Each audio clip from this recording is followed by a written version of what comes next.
नमस्कार, स्वागत है आपका हमारा राजस्थान में। मैं हूं आपके साथ अदिति। खबरों पर जाने से पहले चलिए नजर डाल लेते हैं सुर्खियों पर। सर्दी की चपेट में पूरा राजस्थान, माउंट आबू और चूरू में तापमान 0 से नीचे।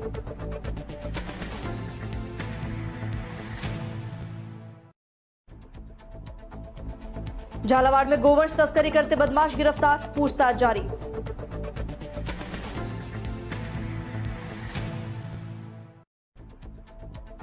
उच्च शिक्षा मंत्री भंवर सिंह भाटी का कल बीदासर दौरा, कांग्रेस ने की तैयारियां।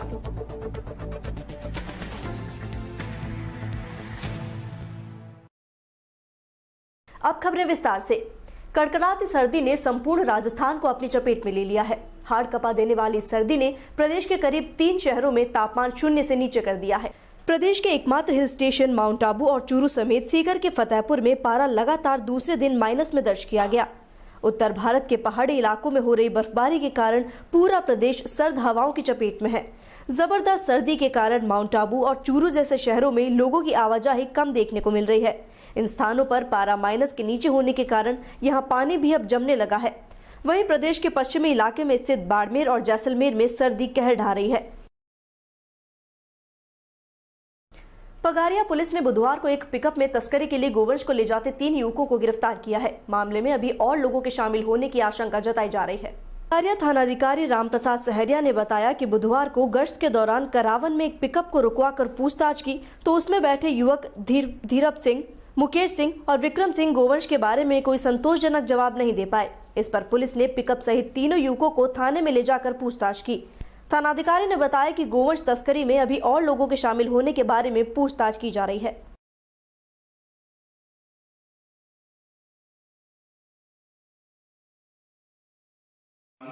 30/12/2020 को नाकाबंदी के दौरान करावन की तरफ से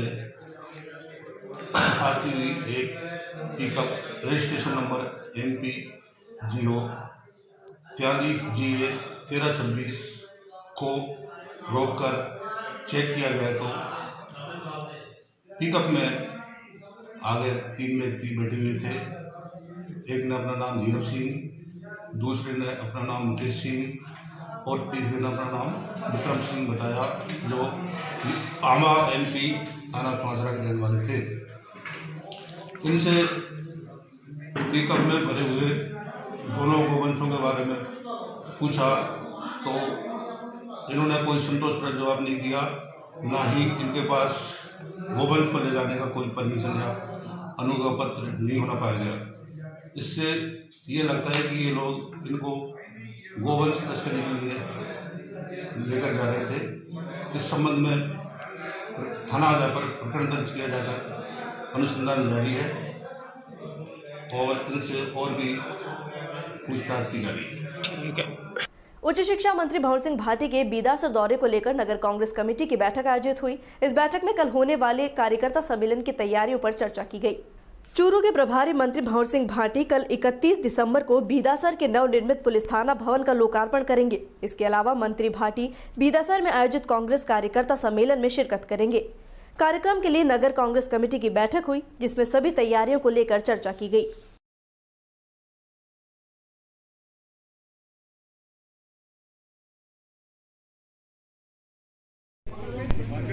जिले प्रभारी हमारे माननीय राज्य मंत्री स्वतंत्र प्रभार माननीय भंवर सिंह जी भाटी साहब पधारे, जिनके कर कमलों से न केवल नए थाना भवन का उद्घाटन बल्कि कई प्रकार के विकास कार्यों का शिलान्यास भी किया जाएगा। उनके लिए सम्मान समारोह यहाँ बीदासर की धरती पर रखा गया है। सभी बीदासर के कांग्रेस कार्यकर्ता बड़े जद्दोजहद और बड़े उमंग और उत्साह के साथ में उनका स्वागत करेंगे। जो जनता है, जनता जनार्दन, जिन्होंने आशीर्वाद दिया था माननीय मास्टर भंवरलाल जी मेघवाल साहब को 2 साल पहले, आज उनके पुत्र मनोज जी मेघवाल के लिए पूरी जनता जनार्दन आस और उनके लिए पूरे पलक पावड़े बिछाकर उनका इंतजार कर रही है। क्योंकि जो विकास कार्य माननीय मंत्री महोदय ने करवाए, न केवल ASP ऑफिस बल्कि नए वर्ष में हमें ADM कार्यालय की भी जो सौगात उन्होंने दी, मीठे पानी की सौगात, तो कई तरह के विकास कार्यों की सौगात माननीय मंत्री महोदय ने दी और उसी विकास की जो पतंग है उसको थाम कर आज मनोज जी मेघवाल जनता के बीच में आ रहे हैं, जिनका हम स्वागत करते हैं। व्याख्याता भर्ती परीक्षा 2019 के तहत ईडब्ल्यूएस और एमबीसी के 14% यानी 700 पद वापस रजित करने की मांग को लेकर अभ्यर्थी खासे परेशान हैं। ऐसे में एक बार फिर अभ्यर्थी जयपुर के शहीद स्मारक पर प्रदर्शन करने पहुंचे। कई बार प्रदर्शन करने के बाद भी अभ्यर्थियों की परेशानी सरकार नहीं सुन रही। शहीद स्मारक पर प्रदर्शन करने पहुंचे अभ्यर्थियों ने आरोप लगाया कि सरकार उनकी बात को नहीं सुन रही। साथ ही उन्होंने कहा कि उनकी परेशानी सिर्फ मुख्यमंत्री गहलोत ही हल कर सकते हैं। अभ्यर्थियों के अनुसार वे तब तक पीछे नहीं हटेंगे जब तक उनकी मांगे नहीं मान ली जाती। उपस्थित छात्रों ने एक स्वर में मांगे नहीं मानने पर आंदोलन की चेतावनी भी दी।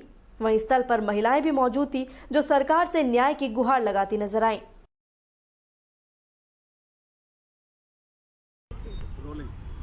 ये भर्ती जब आई थी अप्रैल 2018 में आई थी और उस समय मैं कॉलेज में पढ़ाता था, उसको छोड़ के उस समय जनरल के पॉलिटिकल साइंस से में 114 पर ज्यादा थे और मैं तैयारी करने के लिए जोधपुर गया था उत्कर्ष कोचिंग में। वहाँ पे मैंने 2 साल तक तैयारी की और उसके बाद में सरकार ने इस भर्ती को पुनः 2019 में काट के जनरल के पॉलिटिकल साइंस से 114 पोस्टें काट दी है और टोटल 700 पोस्टें काट दी है। तो हम तो यही कहेंगे कि हमारे साथ अन्याय हुआ है। हमने 2 साल तैयारी की है और हमारा नंबर नहीं है और अब हम अवरेज होने वाले हैं। ये हमारा लास्ट चांस है। इसके बाद में हम किसी भी जो गवर्नमेंट नौकरी है उसमें भाग नहीं ले पाएंगे। इसलिए सरकार हमारे को न्याय दिलाए और शीघ्र हमारे को भी इस भर्ती प्रक्रिया में सम्मिलित करे। मैं सरकार को यही कहना चाहूंगा। और नहीं तो आपको पता ही है 3 उपचुनाव होने वाले हैं। इसमें जहाँ जहाँ के युवा है वहाँ पर अपना जो काम है वो दिखाएंगे सरकार को। ये स्कूल व्याख्याता भर्ती परीक्षा 2018 का मामला है। मैं ये पहली बार ऐसा हुआ है कि 2018 की भर्ती थी, 19 में आरक्षण लागू होता है, बैक डेट में जाके आप उस आरक्षण को लागू करते हैं। हमें कोई प्रॉब्लम नहीं है। ईडब्ल्यूएस और एमबीसी वाले भी हमारे भाई है, उन्हें मिलनी चाहिए। लेकिन आप किसी दूसरे का हक काट के किसी दूसरे को देके तालियां नहीं बजवा सकते। यहाँ गवर्नमेंट की स्मार्टनेस यही है कि उन्होंने खेल खेला हमारे साथ। उन्होंने उन 2 वर्गों को खुश करने के लिए SC ST OBC वर्ग की सीटें काटी अप्रत्यक्ष रूप से, क्योंकि जनरल की सीटों पे सबका हक होता है, तो सारी कैटेगरी का हक था। अब उन्होंने क्या किया कि उनमें से काट के और ईडब्ल्यूएस और एमबीसी को दे दिए और गवर्नमेंट ने खूब तालियां बजवाई। लेकिन ये हमारे साथ षड्यंत्र हुआ, अन्याय हुआ। हम पीछे हटने वाले नहीं है। मेरी वेटिंग में पहली रैंक है, ठीक है। अगर आज मेरे सब्जेक्ट से 6 सीटें कटी, अगर आज वो सीटें मुझे मिलती तो मेरी पहली वेटिंग नहीं होती, मेरे से 5 नीचे वाले और जॉब करते, यानी मैं अच्छी पोजीशन के साथ मेरी कैटेगरी में मैं फाइट करता। तो हम यहाँ से पीछे हटने वाले नहीं है और हम सरकार से कहना चाहते हैं, आप संवेदनशील हो मुख्यमंत्री जी, आप हमारी मांगों को सुनो। और हम मुख्यमंत्री से मिलने से नीचे हम किसी मांग को भी स्वीकार करने वाले नहीं है, चाहे आप कहीं भी बुलाओ, किससे बुलाओ, क्योंकि इसमें न्याय कर सकते हैं तो मुख्यमंत्री, क्योंकि अधिकारियों ने तो षड्यंत्र किया है तो वो न्याय नहीं कर सकते। जो जिसने अन्याय किया है वो न्याय नहीं कर सकता। मुख्यमंत्री जी हमारे साथ जरूर न्याय करेंगे। खबर सांचौर से, जहां ग्राम पंचायत अचलपुर के सरपंच मांगीलाल ढाका 4 दिवसीय जन सुनवाई सभाओं का आयोजन कर पंचायत वासियों की समस्या का समाधान कर रहे हैं। 4 दिनों तक ग्राम पंचायत में अलग अलग गाँव में शिविर का आयोजन होगा और समस्याओं का समाधान होगा। जन सुनवाई के चौथे और अंतिम दिन रविवार को पंचायत मुख्यालय अचलपुर में सरपंच ढाका की अध्यक्षता में बैठक आयोजित हुई। बैठक को संबोधित करते हुए सरपंच ने कहा कि बिना किसी भेदभाव के सबका साथ सबका विकास किया जाएगा। बैठक के दौरान खेल मैदान विकास, सार्वजनिक शौचालय निर्माण, नाली निर्माण, सार्वजनिक पेयजल व्यवस्था, 4 दीवारी निर्माण, खेल मैदान, 4 दीवारी निर्माण, गांव के मुख्य स्थानों की साफ सफाई, बैंकिंग व्यवस्था और पशु चिकित्सा सेवा केंद्र आदि के बारे में प्रस्ताव तैयार किया गया। तो वहीं शिविर में पेंशन योजना, राजस्व संबंधित समस्या का समाधान, कृषि संबंधित जानकारी, नरेगा योजना अंतर्गत जॉब कार्ड संबंधित समस्याओं का समाधान किया गया। खबर नागौर जिले से, जहां निजी स्कूल संचालकों ने 10 सूत्रीय मांगों को लेकर शहर के मुख्य मार्गों से होते हुए रैली निकाली और कलेक्ट्रेट पर धरना दिया। ये प्रदर्शन करीब 2 से 3 घंटे तक चला। 2 से 3 घंटे तक चले धरना प्रदर्शन के बाद जिले के स्कूल संचालकों से कलेक्टर ने वार्ता की और सफल वार्ता के बाद निजी स्कूल संचालकों ने मुख्यमंत्री और शिक्षा मंत्री के नाम कलेक्टर को ज्ञापन सौंपा। इस ज्ञापन में RTI भुगतान सहित अनेक मांगों को पूरा करने की मांग की गई। वहीं रैली में सैकड़ों निजी स्कूल संचालक उपस्थित रहे।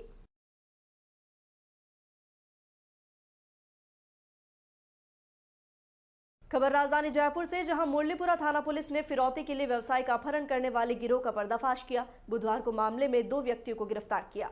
जयपुर डीसीपी वेस्ट प्रदीप मोहन शर्मा ने बताया कि मुरलीपुरा निवासी व्यवसायी रामप्रसाद गुप्ता का अपहरण किया गया था। 18 दिसंबर को दादी का फाटक बाजार से कुछ बदमाश रामप्रसाद गुप्ता से मारपीट कर कार में डाल अपहरण कर ले गए। अगले दिन कालवाड़ के पास रामप्रसाद को छोड़ अपहरणकर्ता फरार हो गए। अपहृत व्यवसायी रामप्रसाद को पुलिस ने दस्तयाब किया और पूछताछ की, जिसमें उसने बताया कि बदमाश ने प्रताड़ित कर हथियार के दम पर 20 लाख रुपए की फिरौती घर वालों से मंगवाने के लिए दबाव बनाया, उससे मारपीट कर 40,000 रुपए छीन लिए और खाली स्टाम्पों पर हस्ताक्षर करवाए। अपहरण गिरोह के बदमाश विकास कुमार जोशी उर्फ रिंकू, राजेश मीणा उर्फ राहुल को गिरफ्तार किया। मुखबिर की सूचना पर दोनों बदमाशों को बुधवार सुबह पकड़ने में पुलिस को सफलता मिली। फिलहाल आरोपितों से पूछताछ की जा रही है।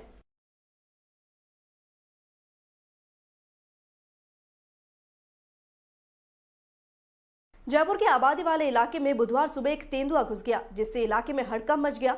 मौके पर पहुंची वन विभाग टीम ने करीब 5 घंटे की मशक्कत के बाद तेंदुए को ट्रैंकुलाइज कर पकड़ा। ये तेंदुआ पास ही में झालाना के जंगलों से घूमते हुए जगतपुरा स्थित रामनगरी क्षेत्र में पहुंचा था। Chief wild life warden Mohanlal Meena के नेतृत्व में टीम ने तेंदुए को रेस्क्यू किया। क्षेत्र के करोल बाग में पहुंचे इस तेंदुए के चलते लोगों में दहशत का माहौल रहा। लोग घरों की छतों पर पहुंच गए।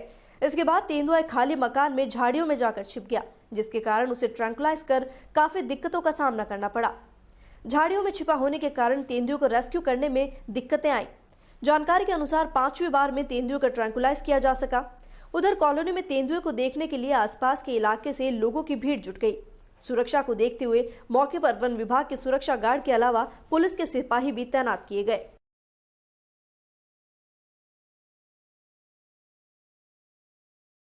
और इसी के साथ हमारा राजस्थान में फिलहाल इतना ही। देश और दुनिया की तमाम खबरों के लिए बने रहिए डीपीके न्यूज के साथ।